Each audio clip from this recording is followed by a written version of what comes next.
بسم اللہ الرحمن الرحیم۔ السلام علیکم ناظرین، میں طارق اسماعیل ساگر آپ کی خدمت میں کچھ بہت دلچسپ اور تاریخی قسم کے حقائق لے کر حاضر ہوا ہوں جن کا تعلق آج سے بھی بنتا ہے۔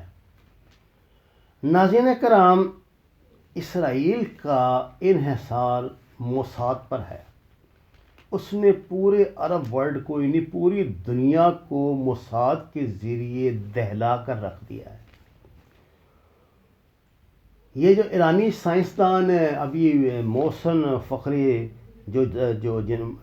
سائنسدان محسن فخری کو جو انہوں نے شہید کیا، ساتھی سائنسدان، اسرائیل کے ایک اخبار یعوت اجر و نوت، پتہ نہیں نام اس طرح ہے اردو میں، یہی انگریزی میں اسپیل اس کے ہو رہے ہیں، اس نے رپورٹ شائع کی ہے۔ یہ لوگ نا اپنے کارنامے بڑے فخر سے پھر بعد میں بیان کرتے ہیں کہ اس محسن فخری زادے کے ساتھ 27 سال سے اسرائیلی ایجنٹ کام کر رہا تھا جو اس کا اسسٹنٹ بنا ہوا تھا۔ 1993 میں جناب انہوں نے موساد کا ایجنٹ اس کے ساتھ لگایا تھا۔ 27 سال تک وہ اس کی جاسوسی کرتا رہا، اس کی ریکارڈنگ، اس کی آواز، اس کی ایکٹیویٹیز، اس کا جو کچھ وہاں کام ہو رہا تھا اندرونی بیرونی، یہ سارا کچھ وہ موساد کے بھیجتا رہا۔ اور بالآخر وہ وقت آ گیا جب وہ انڈر سرویلنس ہوا اور ان کو پتہ لگا کہ اب یہ ہاتھ سے نکلنے کا معاملہ، تو انہوں نے سارا ٹنٹا مکا دیا، یعنی تو ایک ایک پل کی انفارمیشن ان کے پاس آ رہی تھی۔ ناظرین کرام، اگر آپ کچھ تھوڑا ذوق رکھتے ہوں اس سلسلے میں جاسوسی جو معاملات ہوتے ہیں، تو میں آپ کو بتاتا ہوں کہ صدر شام کے جو صدر تھے اسد، ان کے دور میں انہوں نے یہاں پہ پینیٹریشن کرائی تھی اپنے ایک ایجنٹ کی، جس کو انہوں نے اس پہ ایک پوری سیریز بھی بنی ہوئی ہے۔ ویسے تو انہوں نے پورا اس کو چکر دے کے نا اس کو اسٹیبلش کرایا، وہاں پہ ساؤتھ افریقہ میں تاجر بنایا، بزنس کا مین بنایا، یہ کیا، اس کی دوستیاں اس نے کی، شام کے تاجروں سے بزنس شروع کیا، اور پھر شام میں اس نے انٹری دی۔ اس کے جو دستاویزات بنائی گئی تھی وہ یہ بنائی گئی تھی کہ یہ شام میں پیدا ہوا تھا، اور اس کے بعد چھوٹی عمر میں یہ چلا گیا جناب ارجنٹائن ہمیشہ سے ان کے لیے ایک بڑی پیراڈائز ان کے لیے رہا ہے، جہاں بیٹھ کے انہوں نے بڑی کاروائیاں کی ہیں۔ تو یہ وہاں چلا گیا، وہاں وہ اسٹیبلش ہوا، اس نے اسٹیبلش ہو کے انٹری ماری جب اس میں شام میں، تو ان دنوں گولان ہائٹس پر لڑائی ہو رہی تھی۔ گولان ہائٹس پر اسرائیل کا قبضہ کروانے میں 100% کردار اس جاسوس نے ادا کیا تھا۔ یہ اتنا بارسوخ بندہ تھا، اتنا چلاک بندہ تھا، اتنی پینیٹریشن کر رہی تھی کہ صدر بشار کی بیٹی کو اس نے اپنے عشق محبت کے جال میں پھنسا لیا تھا۔ اس کے ساتھ منگنی ہو گئی تھی، شادی ہونے والی تھی جب یہ پکڑا گیا ہے۔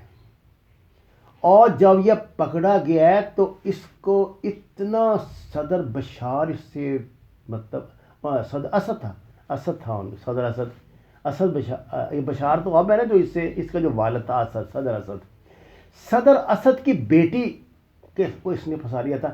یہ جو ان کا عیاشی کلب ہوتا تھا نا ان کا عربوں کا، جہاں پہ عورتیں اور گندگی ان کے جرنیل وغیرہ کرتے تھے، ان کا یہ سمجھے یہ سب سے بڑا تھمو بنا ہوا تھا۔ جب یہ بندہ گرفتار ہوا ہے تو صدر اسد اتنا غصے میں آیا، اتنا مایوس تھا کہ کہا جاتا ہے اس نے خودکشی کی کوشش کی تھی، جس کو دبا لیا گیا اور یہ خبر ہی دبا لی گئی۔ بہرحال صدر اسد نے اپنی آنکھوں کے سامنے اسے تختہ دار پہ لٹکایا، اور آج تک اسرائیلی حکومت اس کی کہہ رہی ہے کہ اس کی باقیات ہمیں دے دو، اس کی لاش ہمیں دے دو۔ انہوں نے اس کی لاش تک نہیں دی، جبکہ اس جاسوس کی جو بیوی تھی نا وہ مقدمہ لڑتی رہی، ابھی زندہ ہے میرا خیال، ہاں جی ابھی تک زندہ ہے۔ اسی طرح انہوں نے جب مصر میں کے ساتھ انہوں نے جنگ کی تھی نا، جس میں انہوں نے اس پہ سینا پہ قبضہ کیا تھا، 67 کی بات ہے، صحرائے سینا پہ انہوں نے دوبارہ قبضہ کر لیا تھا۔ تو جب مصر جمال عبد الناصر کی حکومت، جمال عبد الناصر کے گھر میں 2 یہودن ایجنٹیں جو تھی موساد کی کام کری۔ جمال عبد الناصر کا جو کمانڈر ان چیف تھا، اب میرے ذہن میں معاف کیجیے اس کا نام نکل گیا، میری ناموں کی میموری آپ نے اندازہ لگا لیا ہوگا بڑی شارٹ ہے، جب تک میں لکھوں نا مجھے یاد نہیں آتے. اس کی جو بیوی تھی اس چیف آف آرمی اسٹاف کی، وہ موساد کی ایجنٹ ایک یہودی عورت تھی. اس سے بھی آگے آئیں تو ان کے ہاتھ، اس کا نام تھا جنرل نجیب.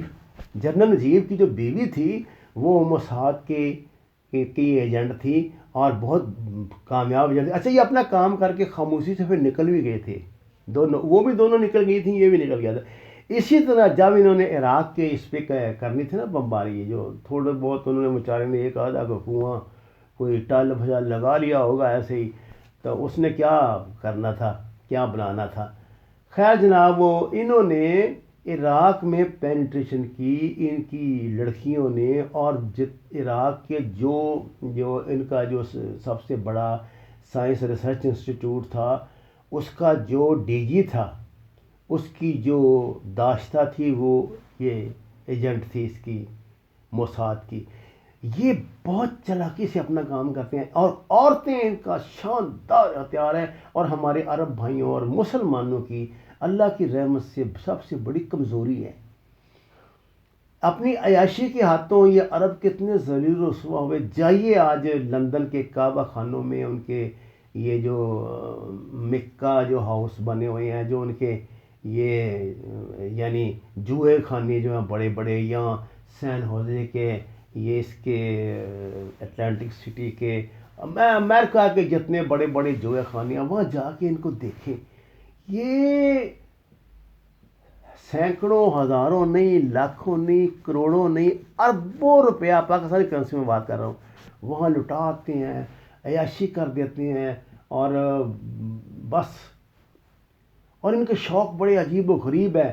کوئی چیز پسند آ گئی، کوئی لڑکی پسند آ گئی، تو اس کی اتنی قیمت دیتے ہیں جو اس کے وہم و گمان میں نہیں ہوتی.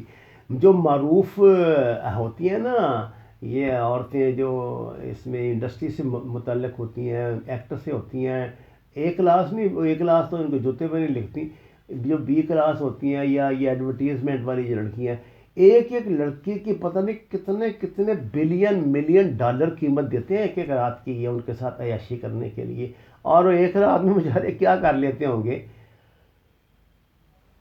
یہ ہے ہماری وہ کمزوری. یہی کمزوری انہوں نے ایران میں استعمال کی. حالانکہ ایرانی جو ہے اب وہ تو مذہب کی بنیاد پر یہ سارا سسٹم چلتا ہے ان کا، لیکن آپ اندازہ کیجئے کہ 27 سال پہلے 1993 میں اپنا ایجنٹ انہوں نے داخل کیا، جو ایرانین نسل تھا، ایک یہودی. آپ کو نا ایران میں، دنیا میں میرے خیال اسرائیل کے بعد کہا جاتا ہے سب سے زیادہ یہودی ایران میں ہے. اور شاہ ایران کے دور میں تو بہت فریکوینٹلی ان کا تھا آنا جانا. اب بھی وہاں پہ بہت بڑی تعداد میں یہودی آباد ہیں، ان کے خاندان ہیں. انہیں خاندانوں میں سے انہوں نے اس کو کلٹیویٹ کیا، اپنا ایجنٹ بنایا. جو یہ اس نے موساد نے اس کو وہاں پینیٹریٹ کیا، اس نے ایران میں ہی تعلیم حاصل کی، ایرانی رہا ساری زندگی، اور بڑا شدت پسند ایرانی کے روپ میں اس نے یہاں داخلہ لیا. 27 سال تک، یہ زندگی کا تھوڑا عرصہ نہیں ہے، وہ بندہ اس کے ساتھ لگا رہا، اور ابتدا سے اس کی موت تک یہ اس سے چمٹا رہا ہے. اس نے ایک ایک تفصیل جو ان کے پروگرام کی ہے وہ موساد تک پہنچائی. اس لیے آپ کو پتہ ہے کہ یہ نتن یاہو نے ایک مرتبہ اس کا نام لیا تھا محسن فخری زادے کا، اور کہا تھا کہ یہ اسرائیل کی تباہی کے لیے کام کر رہا ہے. اس طرح ایک اور دو ہنٹس بھی اس نے اپنی یہ ذرا تھوڑا سا جذباتی ہے، نتن یاہو کو زیادہ ہی صہیونی ٹائپ کا یہودی ہے. اس نے ایک دو مرتبہ اس کا نام بھی لے لیا تھا. اور یہ میں آپ کو بتا دوں، آج بھی جتنے عرب یہ بڑے مشعار چراغ بنتے ہیں نا، یہ پاکستان کے خلاف تو بڑی بکواس کرتے رہتے ہیں. میں نہیں جانتا کہ یو اے ای کا کوئی بھی ایسا بادشاہ، شہزادہ یا اور کچھ نہ ہو ان کا شاہی خاندان کا، یہ سعودی عرب کا، جس کے ساتھ کوئی نہ کوئی انہوں نے اپنی ایجنٹ نہ لگائی ہوئی ہو. اور سب سے زیادہ پینیٹریشن یہ موساد کی کرواتے ہیں. دیکھیے پہلے ہی جو انٹری ہو رہی ہے اس کی نتن یاہو کی اس میں یو اے ای میں، اس میں اس کے ساتھ موساد کا چیف جا رہا ہے. اس کے ساتھ ملاقات میں سعودی شہزادے کے ساتھ موساد کا چیف بیٹھا ہوا ہے.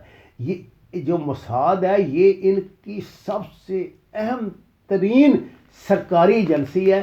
اور یہ اسرائیل کی خارجہ پالیسی کا یہ سمجھیے سنگ میل ہے، اسی پہ سارا سلسلہ وہ چلاتے ہیں۔ دنیا کے جتنے کاروبار چل رہے ہیں وہ اسی پہ چل رہے ہیں۔ میں نے آپ تک یہ جو کہانی پہنچائی ہے، اس کا محرک آج صبح مجھے موصول ہونے والی ایک تصویر میں، جس میں عبد الرحمن السدیس امام کعبہ کی اسرائیلی ربی کے ساتھ مسکراتے ہوئے ایک سیلفی شیئر کی گئی ہے، جس میں اور بھی وہاں کے علماء کرام بڑے تن تنے سے کھڑے ہیں، اور عبد الرحمن سدیس نے یہ پیغام دیا ہے کہ مسلمانوں کو یہودیوں کے ساتھ دوستی کرنی چاہیے۔ ممکن ہے یہ تصویر آپ نے بھی دیکھی ہو، فیصلہ آپ کیجئے، امام کعبہ کی بات مانیں یا اللہ کا حکم مانیں۔ وما علینا الا البلاغ المبین۔ ناظرین کرام، درخواست ہے قرآن اور نماز سے اپنا رشتہ قائم رکھیں، ہمارے چینل کو سبسکرائب کریں، لائکس دیں اور سچ کے سفر میں ہمارا ساتھ دیں۔ آپ کا بہت شکریہ۔